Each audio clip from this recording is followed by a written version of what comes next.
Reserves. The gentleman from Ohio is recognized. Thank you, Madam Speaker. I yield 3 minutes to the gentleman from California, Mr. McClintock. The gentleman is recognized. Thank you, Madam Speaker. What a strange world the woke are creating. Their open borders policy has produced an epidemic of child sex trafficking. They use taxpayer dollars to transport unaccompanied minors across the country. These children are then delivered to those claiming to be friends or family and then abandoned.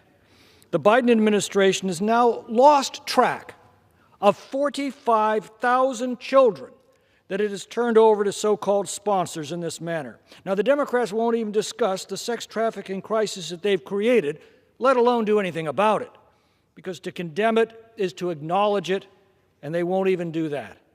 Yet they bring a bill to the floor today to virtue signal their opposition to sexual harassment in the workplace.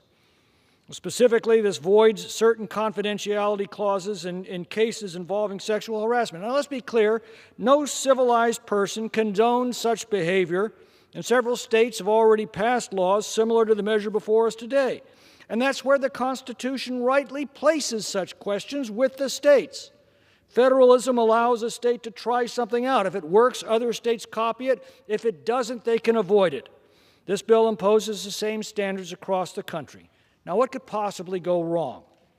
Well, first, it references a study that includes among the definitions of sexual harassment a microaggression, I believe that's the word that woke use, such as misgendering. The mere allegation of sexual harassment without the necessity of any kind of proof invalidates the non-disclosure agreement if the parties reached their agreement before the dispute arose.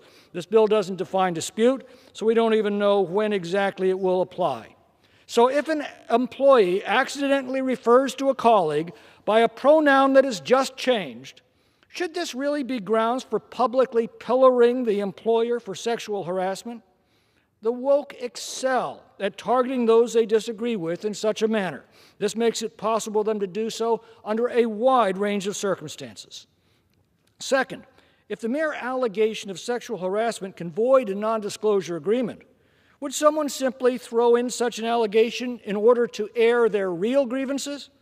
Remember, this bill voids the confidentiality clause entirely, even though those clauses can cover information unrelated to the sexual misconduct.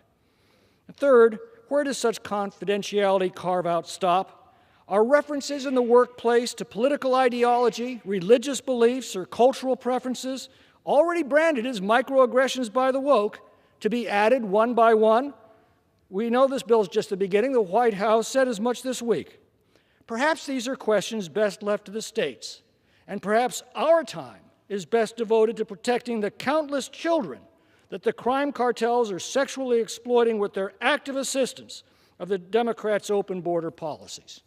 I yield back. Gentleman reserves.